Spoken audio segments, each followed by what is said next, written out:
Wow, this is quite a ceremony, and I would like to actually exercise presidential privilege by thanking Skip and Glenn one more time for making this happen.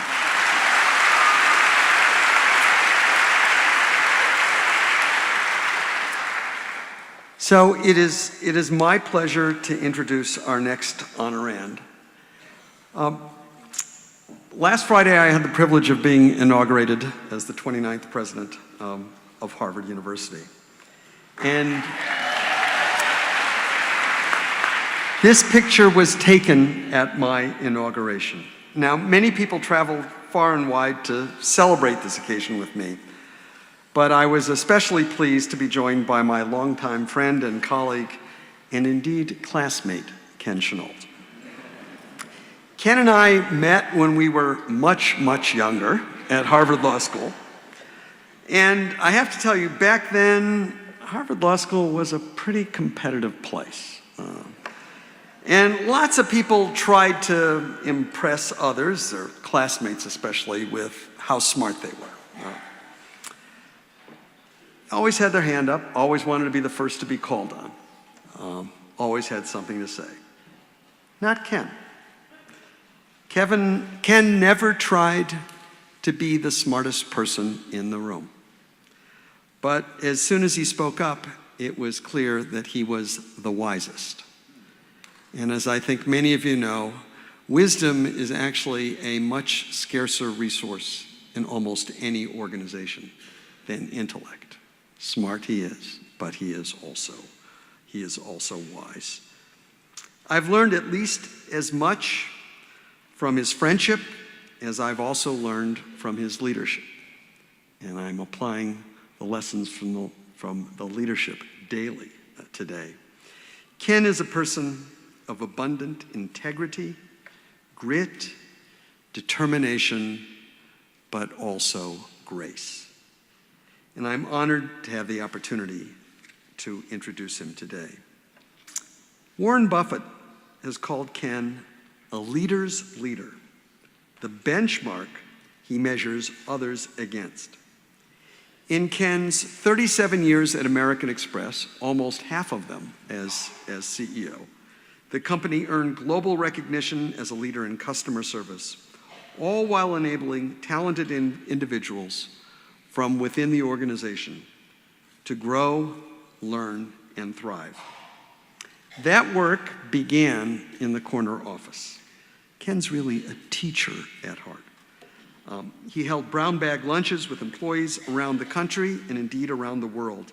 And it gave him a deeper sense of how work in the organization actually happened and how he could support creativity and innovation on the ground in every corner of the globe where American Express was represented.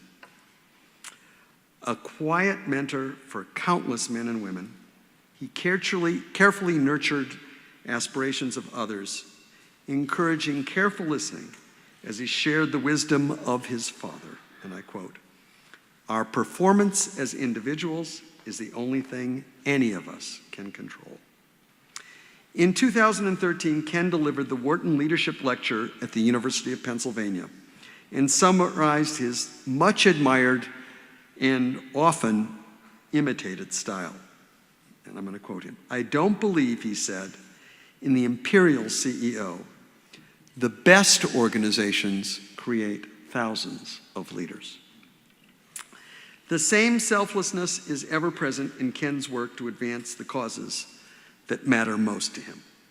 As chair of the National Museum of African American History and Culture's Advisory Council, he helped to raise more than $300 million to preserve our nation's history.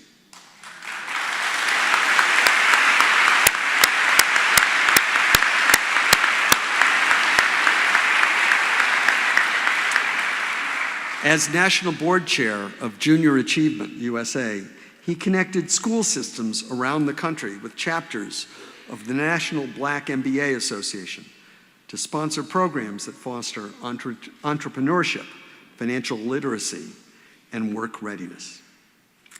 These extraordinary acts of generosity exemplify a commitment to making the world a better place that took root during his undergraduate years at Bowdoin College. Like many of us who attended college at the height of the civil rights movement, Ken was inspired, and his words felt that he had to be involved.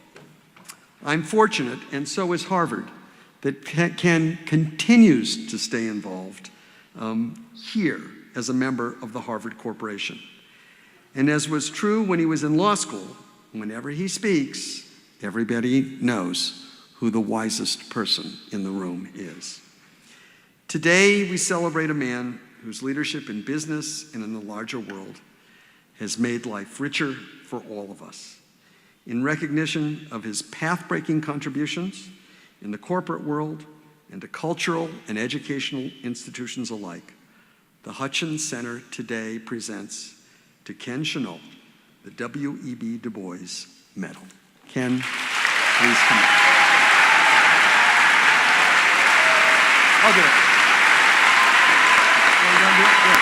Do I get to do it? If you like. You want to do it? Presidential prerogative. Go right ahead. Okay, come on. I've never gotten to do something like this before.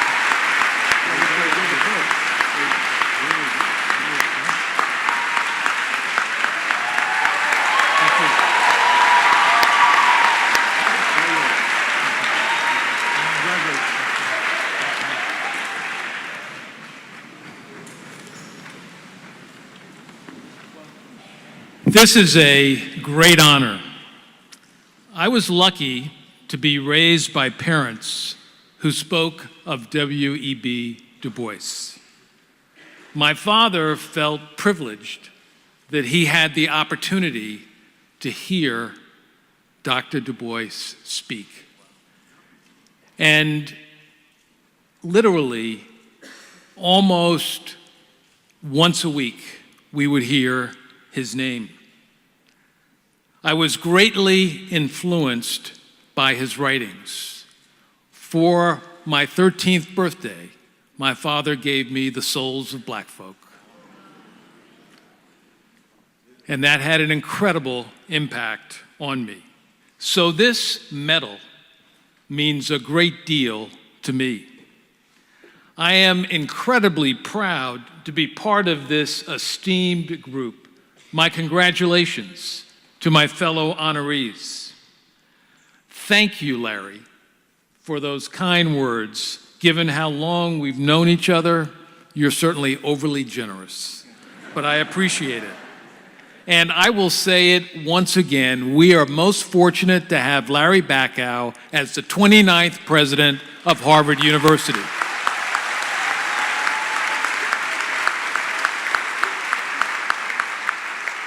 I also want to thank my good friends, Skip Gates and Glenn Hutchins, for all the great work they do.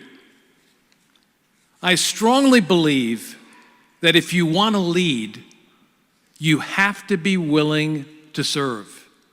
And I've tried throughout my career to be of service to people to make a meaningful difference in their lives. Leadership is a privilege, and your leadership must be guided by core values and beliefs.